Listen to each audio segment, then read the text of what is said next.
आगे बढ़ने के पहले कहानी अब तक। रमानाथ ऋणों के बोझ तले दब जाता है और उसे चुकाने के लिए वह दफ्तर के रुपयों का भी उपयोग करता है।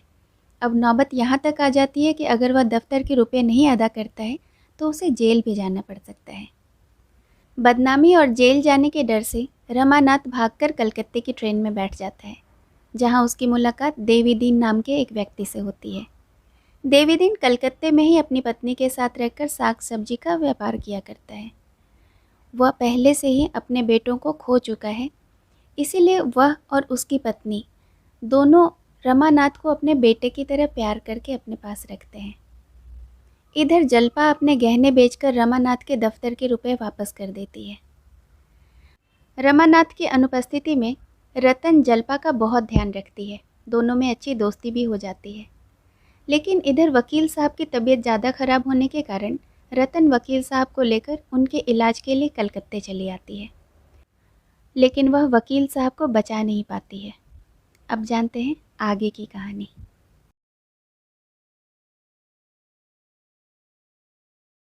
तुम्हें बड़ी तकलीफ़ हो रही है मुन्नी। क्या जानता था इतनी जल्दी समय आ जाएगा। मैंने तुम्हारे साथ बड़ा अन्याय किया है प्रिय। ओह, कितना बड़ा अन्याय। मन की सारी लालसा मन में रह गई। मैंने तुम्हारे जीवन का सर्वनाश कर दिया, मुझे क्षमा करना। यही अंतिम शब्द थे जो उनके मुख से निकले। यही जीवन का अंतिम सूत्र था, यही मोह का अंतिम बंधन था। रतन ने द्वार की ओर देखा।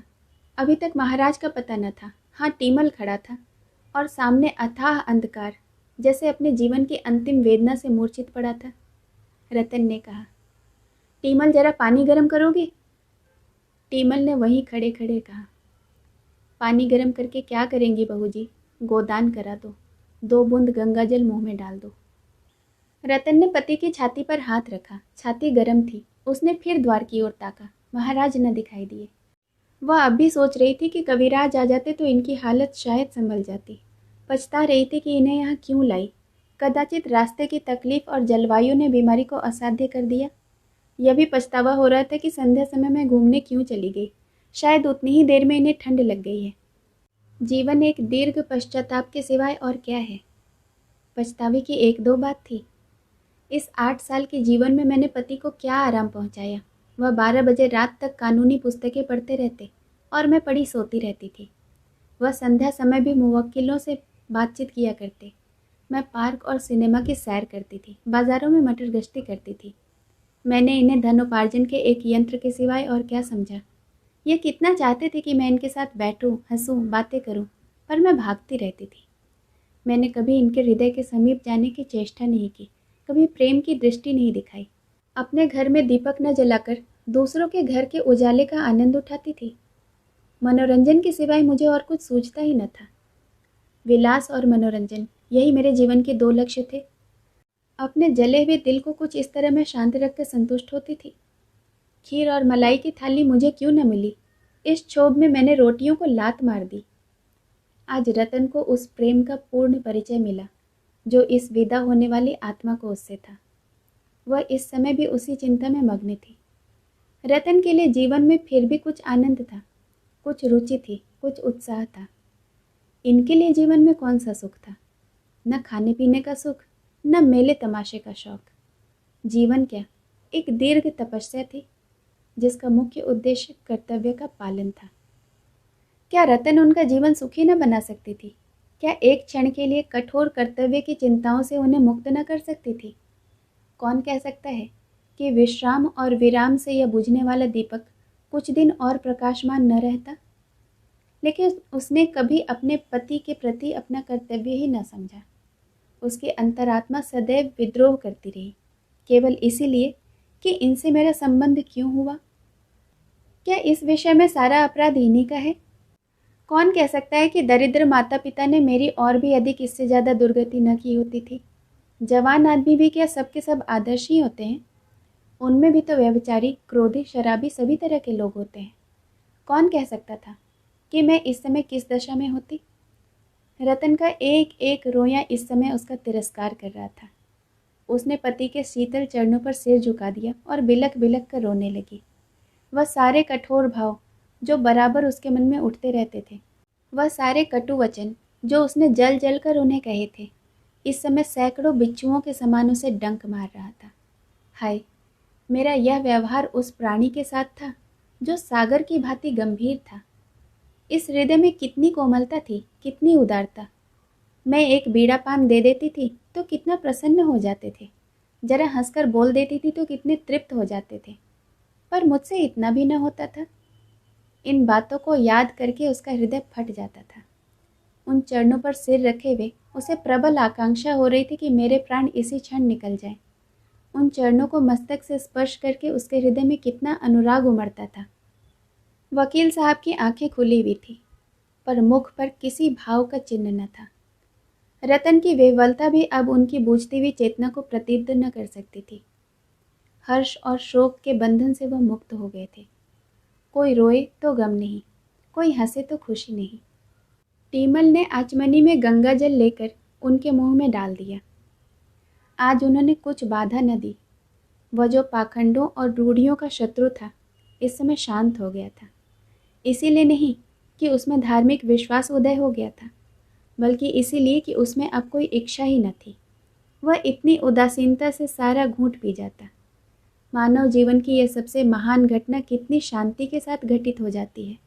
वह विश्व का एक महान अंग, वह महत्वाकांक्षाओं का प्रचंड सागर, वह उद्योग का अनंत भंडार, वह प्रेम और द्वेष, सुख और दुख का लीला क्षेत्र, वह बुद्धि और बल की रंगभूमि न जाने कब और कहाँ लीन हो जाती है, किसी को खबर नहीं होती। एक हिचकी भी नहीं, एक उच्छ्वास भी नहीं, एक आह भी नहीं निकलती। संसार की हिलोरों का कहाँ अंत होता है, कौन बता सकता है। ध्वनि कहाँ वायुमग्न होती है, कौन जानता है। मानवीय जीवन उस हिलोर के सिवा, उस ध्वनि के सिवाय और क्या है। उसका अवसान भी उतना शांत, उतना ही अदृश्य हो तो क्या आश्चर्य। भक्तों के भक्त पूछते हैं, क्या वस्तु निकल गई? कोई विज्ञान का उपासक कहता है, एक क्षीण ज्योति निकल जाती है। कपोल विज्ञान के पुजारी कहते हैं, आंखों से प्राण निकले, मुंह से निकले, ब्रह्मांड से निकले। कोई उनसे पूछे, हिलोर लय होते समय क्या चमक उठती है? ध्वनि लीन होते समय क्या मूर्तिमान होती है? यह उस अनंत यात्रा का एक विश्राम मात्र है, जहाँ यात्रा का अंत नहीं, नया उत्थान होता है। कितना महान परिवर्तन! वह जो मच्छर के डंक को सहन न कर पाता था, अब उसे चाहे मिट्टी में दबा दो, चाहे अग्नि चिता पर रख दो, उसके माथे पर बल तक न पड़ेगा।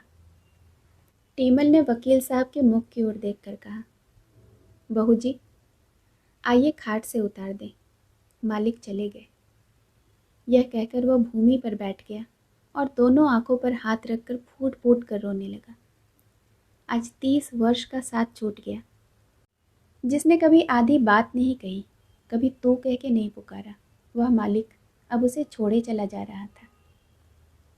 रतन अभी तक कविराज की बाट जो रही थी। टीमल के मुख से यह शब्द सुनकर उसे धक्का लगा। उसने उठकर पति की छाती पर हाथ रखा। 60 वर्ष तक अविश्रांत गति से चलने के बाद वह अब विश्राम कर रही थी। फिर उसे माथे पर हाथ रखने की हिम्मत न पड़ी। उस देह को स्पर्श करते हुए, उस मरे हुए मुंह की ओर ताकते हुए उसे ऐसा विराग हो रहा था जो ग्लानि से मिलता था। अभी जिन चरणों पर सिर रखकर वह रोई थी, उसे छूते हुए उसकी अंगुलियां कट सी जाती थी। जीवन इतना कोमल है, उसने कभी नहीं समझा था। मौत का ख्याल भी कभी उसके मन में न आया था। उस मौत ने आंखों के सामने उसे लूट लिया। एक क्षण के बाद टीमल ने कहा, बहू जी, अब क्या देखती हो, खाट के नीचे उतार दो, जो होना था हो गया। उसने पैर पकड़ा, रतन ने सिर पकड़ा और दोनों ने शव को नीचे लिटा दिया। और वहीं जमीन पर बैठकर रतन रोने लगी। इसीलिए नहीं कि संसार में अब उसके लिए कोई अवलंब न था, बल्कि इसीलिए कि वह उसके साथ अपने कर्तव्य को पूरा न कर सकी। उसी वक्त मोटर की आवाज़ आई। कविराज ने पदार्पण किया। कदाचित अब भी रतन के हृदय में कहीं आशा की कोई बुझती हुई चिंगारी पड़ी हुई थी। उसने तुरंत आंखों से आंसू पोंछ डाले और सिर का आंचल संभाल लिया, उलझे हुए केश समेट लिए और खड़ी होकर द्वार की ओर देखने लगी। प्रभात ने आकाश को अपनी सुनहरी किरणों से रंजित कर दिया था। क्या इस आत्मा के नवजीवन का यही प्रभात था? उसी दिन शव काशी लाया गया। यहीं उसकी दाह क्रिया हुई। वकील साहब के एक भतीजे मालवे में रहते थे। उन्हें तार देकर बुला लिया गया। दाह क्रिया उन्होंने ही की। रतन को चिता के दृश्य की कल्पना से ही रोमांच होता था।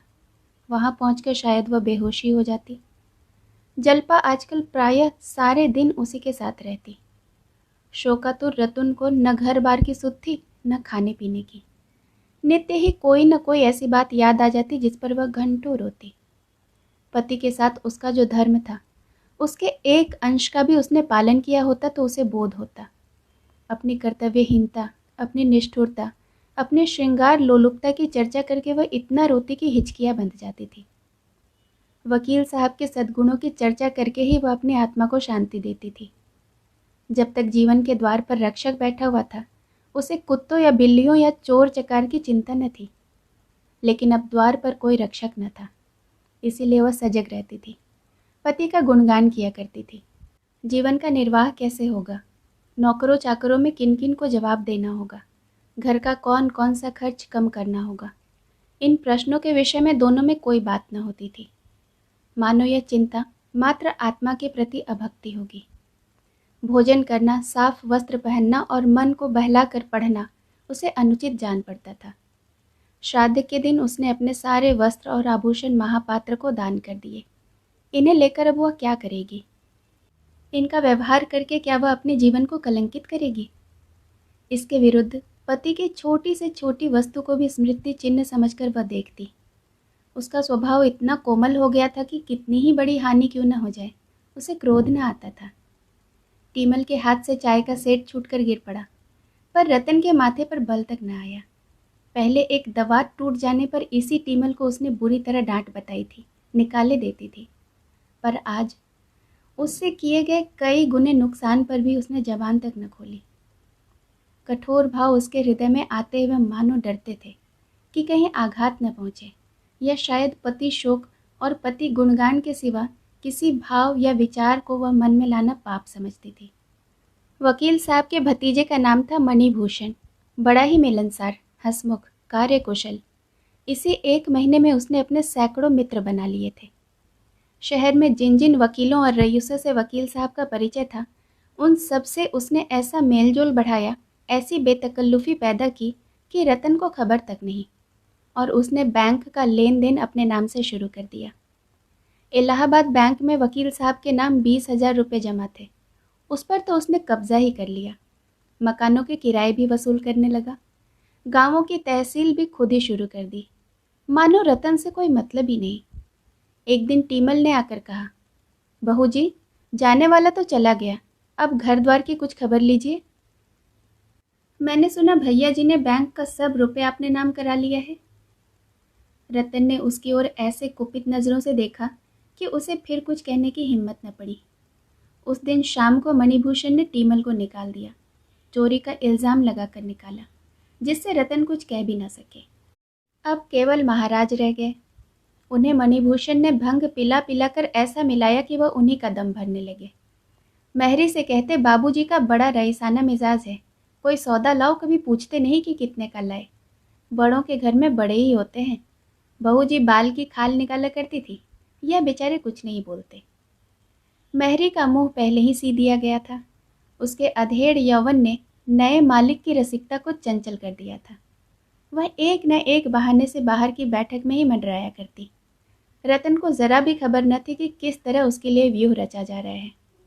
एक दिन मणिभूषण ने रतन से कहा, काकी जी, अब तो मुझे यहाँ रहना व्यर्थ मालूम होता है। मैं सोचता हूँ कि अब आपको घर लेकर चला चलूँ। वहाँ आपकी बहू आपकी सेवा करेगी, बाल बच्चों में आपका जी बहल जाएगा और खर्च भी कम हो जाएगा। आप कहें तो यह बंगला बेच दिया जाए, अच्छे दाम मिल जाएंगे।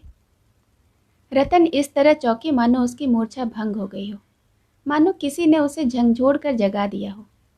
सकपकाई हुई आंखों से उसकी ओर देखकर बोली, क्या क्या मुझसे कुछ कह रहे हो? मणिभूषण, जी हाँ, कह रहा था कि हम लोगों का यहाँ रहना व्यर्थ है, आपको लेकर चला चलूँ तो कैसा हो? रतन ने उदासीनता से कहा, हाँ, अच्छा तो होगा। मणिभूषण, काका जी ने कोई वसीयत लिखा हो तो लाइए देखूं। उनकी इच्छाओं के आगे सिर झुकाना हमारा धर्म है। रतन ने उसी भांति आकाश पर बैठे हुए, जैसे संसार की बातों से अब उसे कोई सरोकार ही न रहा हो, जवाब दिया। वसीयत तो नहीं लिखी, और ज़रूरत ही क्या थी? मणिभूषण ने फिर पूछा। शायद कहीं लिख कर रख गए हो? रतन, मुझे तो नहीं मालूम, कभी जिक्र भी नहीं किया। मणिभूषण ने मन में प्रसन्न होकर कहा, मेरी इच्छा है कि उनकी कोई यादगार बनवा दी जाए। रतन ने उत्सुकता से कहा, हाँ हाँ, मैं भी यही चाहती हूँ। मणिभूषण, गांव की आमदनी कोई साल की 3,000 की है, यह तो आपको मालूम है। इतना ही उनका वार्षिक दान भी होता था। मैंने उनके हिसाब की किताब देखी है, 200-250 से किसी महीने में कम नहीं है। मेरी सलाह है कि वह सब ज्यों का त्यों बना रहे। रतन ने प्रसन्न होकर कहा, हाँ और क्या? मणिभूषण, तो गांव की आमदनी तो धर्मार्थ पर अर्पण कर दी जाए। मकानों का किराया कोई 200 रुपये महीना है, इससे उनके नाम पर एक छोटी सी संस्कृत पाठशाला खोल दी जाए। रतन, यह बहुत अच्छा होगा। मणिभूषण, और यह बंगला बेच दिया जाए, इन रुपयों को बैंक में रख दिया जाए। रतन, हाँ यह भी ठीक होगा, मुझे वैसे भी रुपये पैसे की अब क्या ज़रूरत है। मणिभूषण, आपकी सेवा के लिए तो हम लोग हाजिर हैं। मोटर भी अलग कर दी जाए, अभी से यह फिक्र की जाएगी, तब जाकर कहीं महीने 2 महीने में फुर्सत मिलेगी। रतन ने लापरवाही से कहा, अभी जल्दी क्या है, कुछ रुपए तो बैंक में है ही। मणिभूषण, बैंक में कुछ रुपये थे, मगर महीने भर से खर्च भी तो हो रहे हैं। 1,500 पड़े होंगे। यहाँ तो रुपये जैसे हवा में उड़ जाते हैं। मुझसे तो इस शहर में 1 महीना भी न रहा जाएगा। मोटर को तो जल्दी निकाल देना चाहिए। रतन ने इसके जवाब में यही कह दिया, हाँ अच्छा तो होगा। वह उस मानसिक दुर्बलता की शिकार थी जब मनुष्य को छोटे छोटे काम भी असूझ मालूम होने लगते हैं। मणिभूषण की कार्यकुशलता ने एक प्रकार से उसे पराभूत कर दिया था। इस समय जो उसके साथ थोड़ी सी भी सहानुभूति दिखा देता, उसी को वह अपना शुभचिंतक समझने लगती। शोक और मनस्ताप ने उसके मन को इतना कोमल और नर्म बना दिया था कि उस पर किसी की भी छाप पड़ सकती थी। उसकी सारी मलिनता और भिकैता मानो भस्म हो गई थी। वह सभी को अपना समझती थी। उसे किसी पर संदेह न था, किसी से शंका न थी। कदाचित उसके सामने कोई चोर भी उसकी संपत्ति अपहरण कर लेता तो वह शोर न मचाती। षोडशी के बाद से जल्पा ने रतन के घर आना जाना कम कर दिया था। केवल एक बार घंटे 2 घंटे के लिए चली जाया करती थी। इधर कई दिनों से मुंशी दयानाथ को ज्वर आने लगा था। उन्हें ज्वर में छोड़कर कैसे जाती? मुंशी जी को जरा भी ज्वर आता तो वह बकझक करने लगते। कभी गाते, कभी रोते, कभी यमदूतों को अपने सामने नाचते देखते।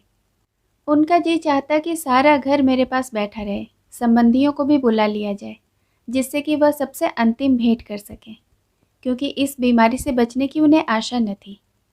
यमराज स्वयं उनके सामने विमान लिए हुए खड़े थे। जागेश्वरी और सब कुछ कर सकती थी, उनकी बकझक न सुन सकती थी। जो ही वह रोने लगते वह कमरे से निकल जाती। उसे भूत बाधा का भ्रम होता था। मुंशी जी के कमरे में कई समाचार पत्रों के गाइल थे। यही उन्हें एक व्यसन था। जल्पा का जी वहाँ बैठे बैठे घबराने लगता तो वह इन गाइलों को उलट पुलट कर देखने लगती। एक दिन उसने एक पुराने पत्र में शतरंज का एक नक्शा देखा, जिसे हल कर देने के लिए किसी सज्जन ने पुरस्कार भी रखा था। उसे ख्याल आया कि जिस ताक पर रमानाथ की बिसात और मोहरे रखे हुए हैं, उस पर एक किताब में कई नक्शे भी दिए हुए हैं। वह तुरंत दौड़कर ऊपर गई और वह कॉपी उठा लाई। यह नक्शा उस कॉपी में मौजूद था, और नक्शा ही न था, उसका हल भी दिया हुआ था। जल्पा के मन में सहसा यह विचार चमक पड़ा, इस नक्शे को किसी पत्र में छपा दूं तो कैसा हो? शायद उनकी निगाह पड़ जाए। यह नक्शा इतना सरल तो नहीं है कि आसानी से हल हो जाए। इस नगर में जब कोई उनका सानी नहीं है तो ऐसे लोगों की संख्या बहुत नहीं हो सकती जो यह नक्शा हल कर सके। कुछ भी हो, जब उन्होंने यह नक्शा हल किया है तो इसे देखते ही फिर हल कर लेंगे। जो लोग पहली बार देखेंगे उन्हें 2-1 दिन सोचने में लग जाएंगे। मैं लिख दूंगी कि जो सबसे पहले नक्शा हल कर ले उसी को पुरस्कार दिया जाएगा। जुआ तो है ही, उन्हें रुपये न भी मिले तो भी इतना तो संभव है कि हल करने वालों में उनका भी नाम हो, कुछ पता ही लग जाए। कुछ भी न हो तो रुपये तो जाएंगे। 10 रुपये का पुरस्कार रख दूँ। पुरस्कार कम होगा तो कोई बड़ा खिलाड़ी शायद इधर ध्यान न देगा। यह बात भी रमा के हित की ही होगी। इसी उधेड़-बुन में वह आज रतन से न मिल सकी। रतन दिन भर तो उसकी राह देखती रही। जब वह शाम को भी न गई तो उससे न रहा गया। आज वह पति शोक के बाद पहली बार घर से निकली। कहीं रौनक न थी, कहीं जीवन न था, मानो सारा नगर शोक मना रहा है। उसे तेज मोटर चलाने की धुन थी, पर आज वह तांगे से भी कम जा रही थी। एक वृद्धा को सड़क के किनारे बैठे देखकर उसने मोटर रोक दिया और उसे 4 आने दे दिए। कुछ आगे बढ़ी तो 2 कांस्टेबल एक कैदी को लिए जा रहे थे। उसने मोटर रोककर एक कांस्टेबल को बुलाया और उसे 1 रुपया देकर कहा, इस कैदी को मिठाई खिला देना। कांस्टेबल ने सलाम करके रुपया ले लिया। दिल में खुश हुआ, आज किसी भाग्यवान का मुंह देखकर उठा था। जल्पा ने उसे देखते ही कहा, क्षमा करना बहन, आज ना आ सकी। दादाजी को कई दिनों से ज्वर आ रहा है। रतन ने तुरंत मुंशी जी के कमरे की ओर कदम बढ़ाया और पूछा, यही है ना, तुमने मुझसे कहा नहीं? मुंशी जी का ज्वर इस समय कुछ उतरा हुआ था। रतन को देखते ही बोले, बड़ा दुख हुआ देवी जी, मगर यह तो संसार है। आज एक की बारी है, कल दूसरे की बारी है। यही चल चलाव लगा हुआ है। अब तो मैं भी चला, नहीं बच सकता, बड़ी प्यास है, जैसे छाती में कोई भट्टी जल रही हो और फूका जाता हूँ। कोई अपना नहीं होता। बाई जी, संसार के सारे नाते स्वार्थ के नाते हैं। आदमी अकेला हाथ पसारे एक दिन आता है और हाय हाय करके चला जाता है। एक लड़का था, वह भी हाथ से निकल गया, न जाने कहाँ गया। आज होता तो एक पानी देने वाला तो होता। यह 2 लौंडे हैं, इन्हें कोई फिक्र नहीं मैं मरूं या जीऊं। इन्हें तो 3 वक्त का खाना चाहिए। यहाँ बैठते दोनों का दम घुटता है। क्या करूं, अब की न बचूंगा। रतन ने तस्कीन दी, यह मलेरिया है, 2-4 दिनों में आप ठीक हो जाएंगे, घबराने की कोई बात नहीं। मुंशी जी ने दीन नज़रों से देखकर कहा, बैठ जाइए बहू जी, आप कहती हैं, आपका आशीर्वाद है तो शायद बच जाऊं, लेकिन मुझे तो कोई आशा नहीं। मैं भी ताल ठोके यमराज से लड़ने को बैठा हूँ। अब उनके घर मेहमानी खाऊंगा। अब कहाँ जाते हैं बच बचा कर, ऐसा ऐसा रगे दूँ कि वह भी याद करें। लोग कहते हैं वहाँ भी आत्माएं इसी तरह रहती हैं, इसी तरह वहाँ भी कचहरियाँ, हकीम, राजा और रंक हैं। व्याख्यान होते हैं, समाचार पत्र छपते हैं, फिर क्या चिंता। वहाँ भी अलहमद हो जाऊँगा, मज़े से अखबार पढ़ूँगा। रतन को ऐसी हंसी छूटी कि वहाँ खड़ी न रह सकी। मुंशी जी विनोद के भाव से ये बातें नहीं कह रहे थे, उनके चेहरे पर गंभीर विचार की रेखा थी। आज 1.5-2 महीने के बाद रतन हंसी और इस असामयिक हंसी को छिपाने के लिए कमरे से निकल आई। उसके साथ ही जल्पा भी बाहर आ गई। रतन ने अपराधी नज़रों से उसकी ओर देखकर कहा, दादाजी ने मन में न जाने क्या समझा होगा। सोचते होंगे मैं तो जान से मरा जा रहा हूँ और इसे हंसी सूझती है। अब वहाँ न जाऊँगी। नहीं, ऐसी ही कोई बात फिर कहेंगे तो मैं फिर बिना हंसे न रह सकूँगी। देखो तो आज कितनी बेमौके हंसी आ गई। वह अपने आप को इस कृत्य के लिए धिक्कारने लगी। जल्पा ने उसके मन का भाव ताड़कर कहा, मुझे भी अक्सर इनकी बातों पर हंसी आ जाती है बहन। इस वक्त तो इनका ज्वर कुछ हल्का है, जब ज्वर कुछ जोर का होता है तब तो यह और भी उल जुलूल बकने लगते हैं। उस वक्त हंसी रोकनी मुश्किल हो जाती है। आज सवेरे कहने लगे, मेरा पेट भक हो गया है, मेरा पेट भक हो गया है, इसकी रट लगा दी। इसका क्या आशय था, न मैं समझ सकी न अम्मा समझ सकी, पर बराबर यही रट लगाए जाते थे कि पेट भक हो गया है, पेट भक हो गया है। आओ कमरे में चले। रतन, मेरे साथ न चलोगी? जल्पा, आज तो न चल सकूंगी बहन। कल आओगी? कह नहीं सकती, दादाजी का कुछ हल्का रहा तो आऊँगी। नहीं भाई, ज़रूर आना, तुमसे एक सलाह करनी है। क्या सलाह? मन्नी कहते हैं यहाँ रहकर अब क्या करना है, घर चलो, बंगले को बेच देने को कहते हैं। जल्पा ने एकाएक ठठाकर उसका हाथ पकड़ लिया और बोली, यह तो तुमने बुरी खबर सुनाई बहन। मुझे इस दशा में छोड़कर तुम चली जाओगी? मैं न जाने दूंगी। मन्नी से कह दो बंगला बेच दे, मगर जब तक उनका कुछ पता न चल जाए मैं तुम्हें छोड़ूंगी नहीं। तुम कुल 1 हफ्ते बाहर रही, मुझे एक एक पल पहाड़ हो गया था। मैं न जानती थी कि तुमसे इतना प्रेम हो जाएगा। अब तो शायद मैं मर ही जाऊं। नहीं बहन, तुम्हारे पैरों पड़ती हूँ, अभी जाने का नाम न लेना। रतन की भी आंखें भर आई, बोली, मुझसे भी वहाँ न रहा जाएगा, सच कहती हूँ। मैं तो कह दूंगी मुझे नहीं जाना है। जल्पा उसका हाथ पकड़े हुए अपने कमरे में ले गई, उसके गले में हाथ डालकर बोली, कसम खाओ कि मुझे छोड़कर न जाओगी। रतन ने उसे अंकवार में लेकर कहा, लो कसम खाती हूँ न जाऊंगी, चाहे दुनिया इधर की उधर हो जाए।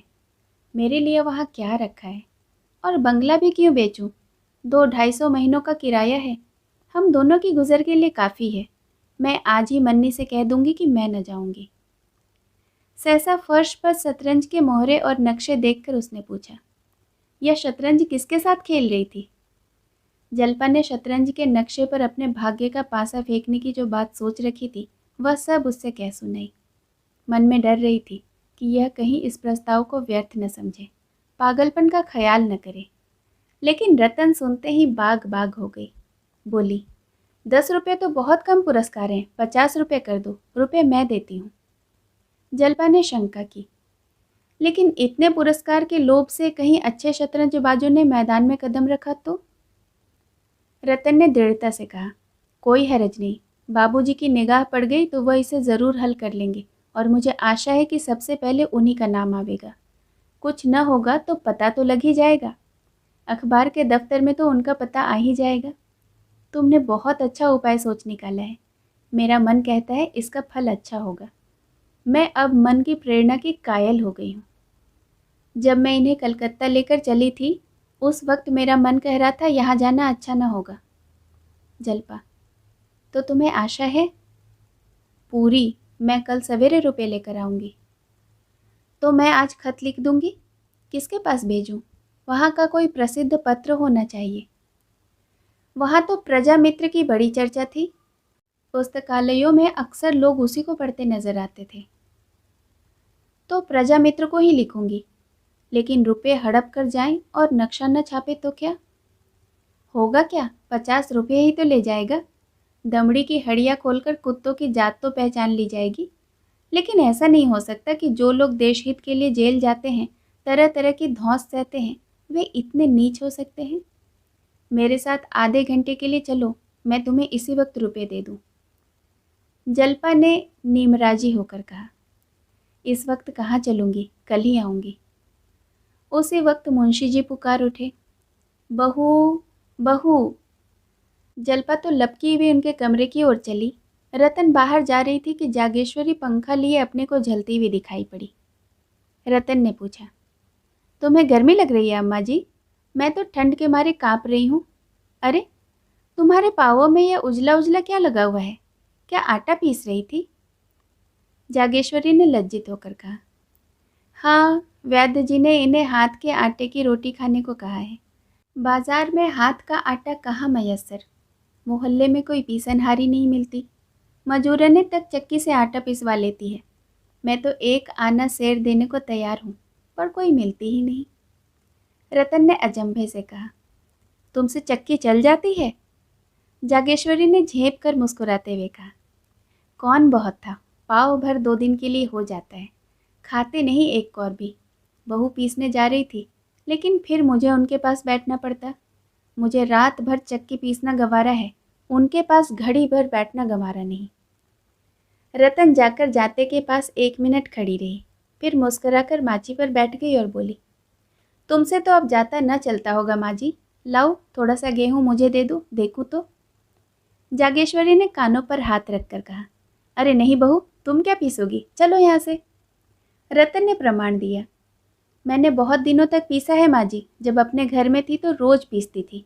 मेरी अम्मा, लाओ थोड़ा सा गेहूँ दे दो। हाथ दुखने लगेगा, छाले पड़ जाएंगे। कुछ नहीं होगा माँ जी, आप गेहूँ तो लाइए। जागेश्वरी ने उसका हाथ पकड़कर उठाने की कोशिश करके कहा, गेहूं घर में नहीं है, अब इस वक्त बाजार से कौन लाए? अच्छा, चलिए मैं भंडारे में देखूं, गेहूं कैसे नहीं होगा। रसोई की बगल वाली कोठरी में सब खाने पीने का सामान रहता था। रतन अंदर चली गई और हड़िया में टटोल टटोल कर देखने लगी। एक हांडी में गेहूं निकल आए। बहुत खुश हुई। बोली, देखो माँ जी, निकले कि नहीं, तुम मुझसे बहाना कर रही थी। उसने एक कटोरी में थोड़ा सा गेहूं निकाल लिया और खुश खुश चक्की पर जाकर पीसने लगी। जागेश्वरी ने जाकर जल्पा से कहा कि बहू वह जांत पर बैठी गेहूं पीस रही है, उठती ही नहीं, देखो कोई देखे तो क्या कहे। जल्पा ने मुंशी जी के कमरे से निकलकर सास की घबराहट का आनंद उठाने के लिए कहा, यह तुमने क्या गजब कर दिया अम्मा जी, सचमुच कोई देख ले तो नाक ही कट जाए, चलिए देखो जरा। जागेश्वरी ने बेवशता से कहा, क्या करूं, मैं तो समझा के हार गई, मानती ही नहीं। जल्पा ने जाकर देखा तो रतन गेहूं पीसने में मग्न थी। विनोद के स्वाभाविक आनंद से उसका चेहरा खिला हुआ था। इतनी ही देर में उसके माथे पर पसीने की बूंदें आ गई थी। उसके बलिष्ठ हाथों में जांत लड्डू के समान नाच रहा था। जल्पा ने हंसकर कहा, अरे ओ रे, आटा महीन हो, नहीं तो पैसे नहीं मिलेंगे।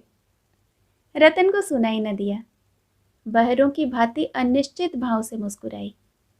जल्पा ने और जोर से कहा, आटा खूब महीन पीसना, नहीं तो पैसे न मिलेंगे। रतन ने भी हंसकर कहा, जितना महीन कहिए उतना महीन पीस दूंगी बहू जी, पिसाई अच्छी मिलने चाहिए।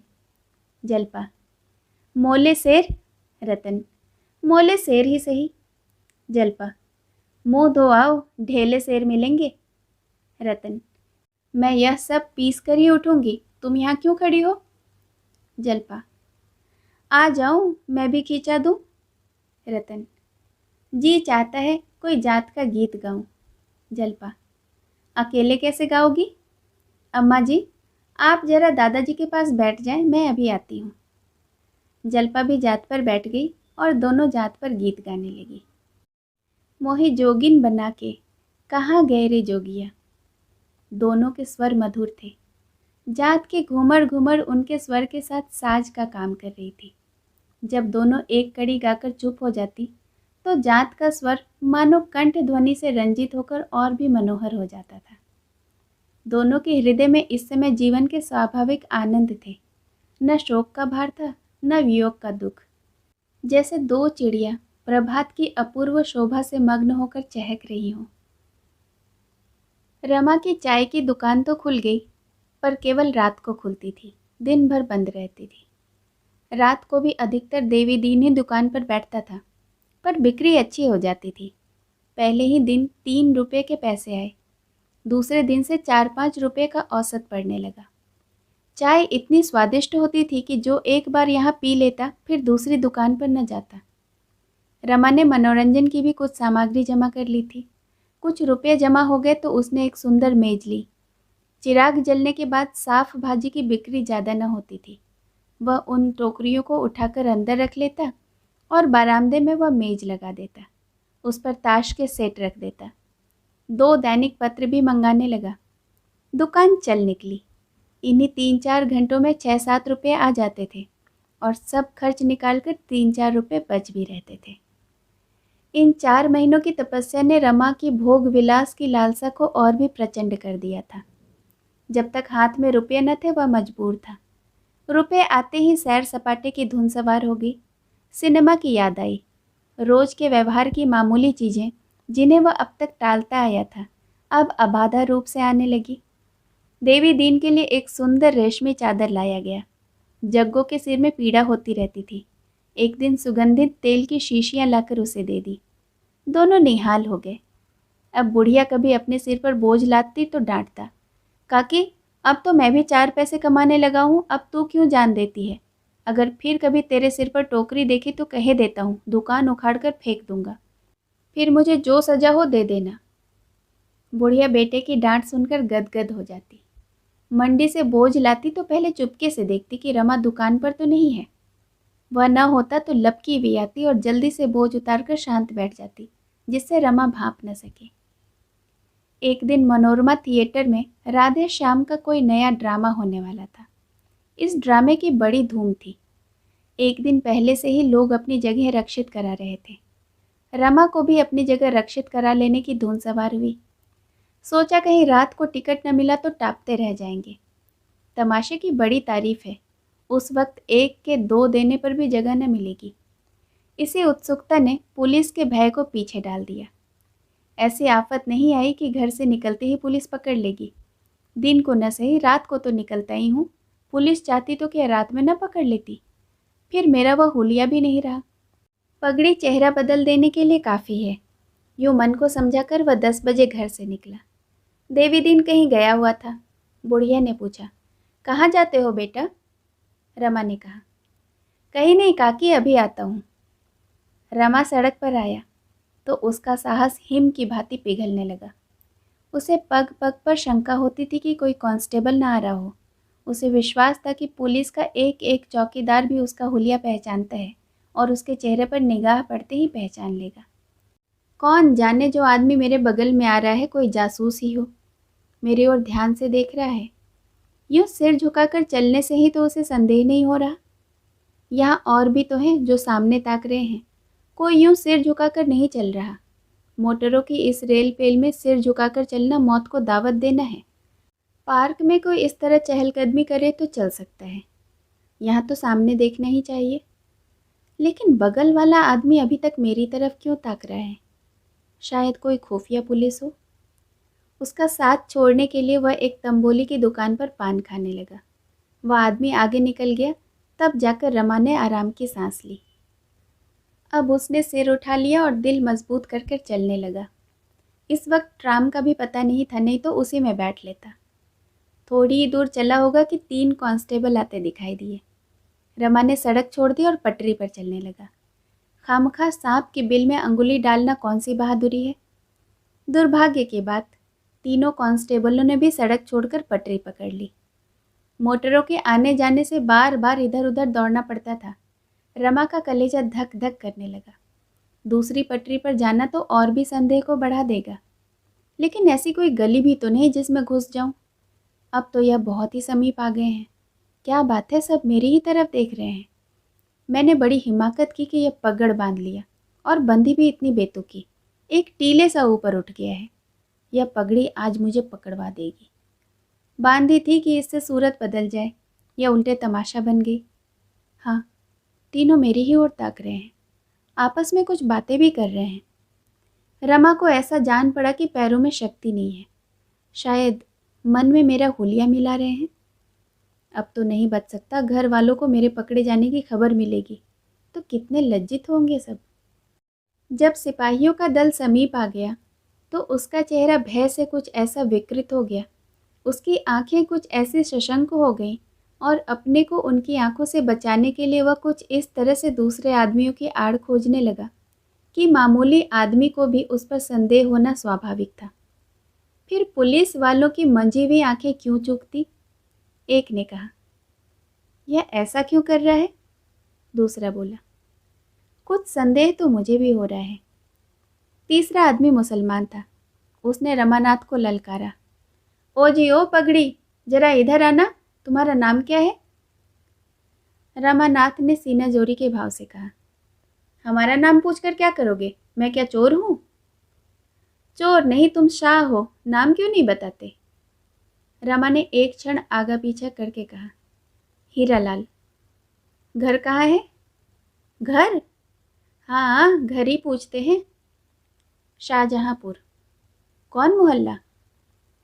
रामनाथ शाहजहांपुर न गया था, न कोई कल्पित नाम ही उसे याद आया कि बता दे।